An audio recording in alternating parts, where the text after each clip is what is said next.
Hey everybody, how's it going? Just want to do a video on some large-scale Battletech stuff. Now, you can't buy these mechs anymore, these models. I don't own one, or else you'd see it. But ArmorCast used to make Battletech models. You may know ArmorCast because they used to also make 40k stuff. But they used to make Battletech models. They used to make mechs at 1/60th scale. So, a good deal larger. But what's cool about them is they did it so that infantrymen for scale there would be the appropriate sizing if this was a real mech, let's say.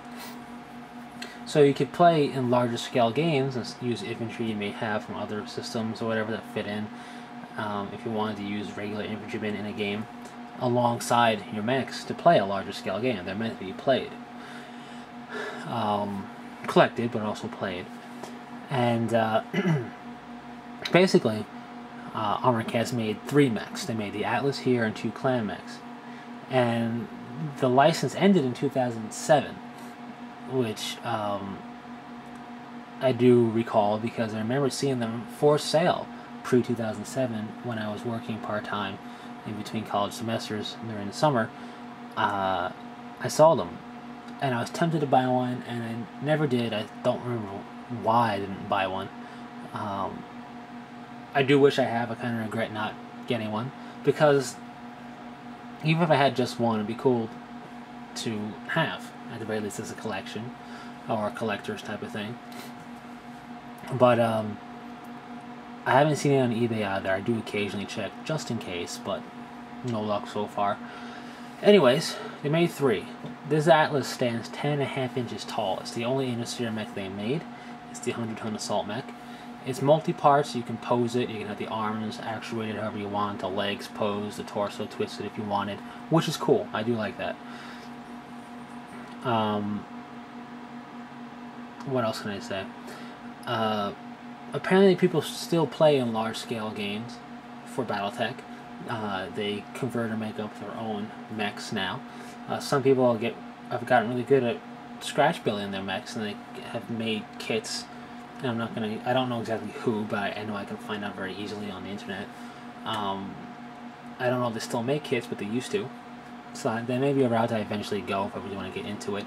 But I really wanted to own one that ArmorCast made, just because, you know, they were licensed to make it, and they did a pretty good job. But the license ended, and it's no longer made, according to my knowledge. So you have this Atlas here.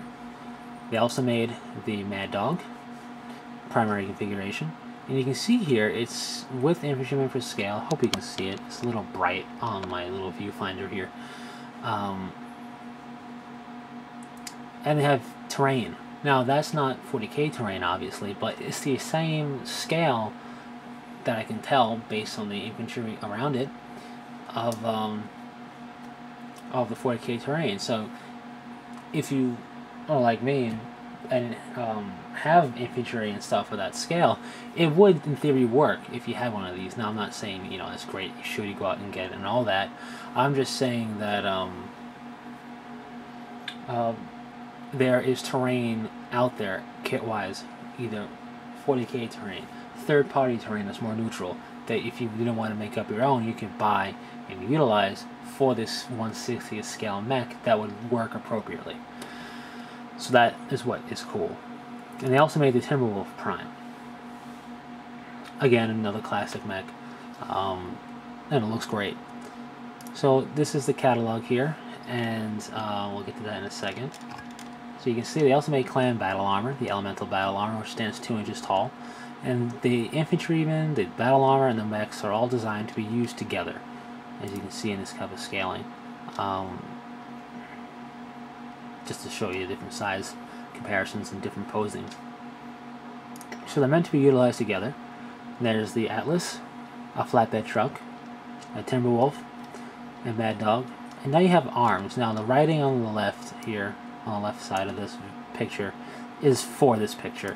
This one is an ERPPC arm, and it's off camera, the description. But they made some arms and some missile pods, and that's pretty cool. The reason it's pretty cool is you can field mechs in different configurations. The Omni mechs were meant to have different pods, weapon pods put on them for different situations. So that's why you have the Mad Dog Prime, alternate configuration A, B, C, whatever, whatever, and whatever. And they also tell you these arms will work with mechs they haven't made, like the Hellbringer and the Summoner, which I thought was interesting. So it's nice that they had some type of support this way, so you could feel configurations, have it look like a configuration. So yeah, that's pretty much that for the armor cast. Again, it's 1/60th scale. They don't no longer make it. Wish they did. I'd definitely pick one up. And I see in pictures of games played in this scale, and it looks pretty cool. Personally, I think so. Some people still scratch build and make kits themselves now, and still support it that way, which is cool.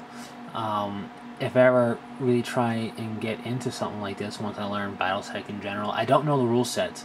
I imagine it's just a scaled up version of regular Battletech. I'm not entirely sure, to be honest. Regular hexless Battletech. And before I wanted to jump to something really quick and come back to this. Now, Iron Metals makes Battletech miniatures now. The stuff I'm painting up, that size, and they have something called museum scale. Now, maybe I'm just having bad luck at searching, but I have not been able to find anything on the internet that says what museum scale actually is. And this is it. This is one of the mechs that make a Timberwolf, but I have no idea what museum scale is. It's bigger. I'm pretty sure it's bigger based on the detail on it than the mechs I'm painting up so far.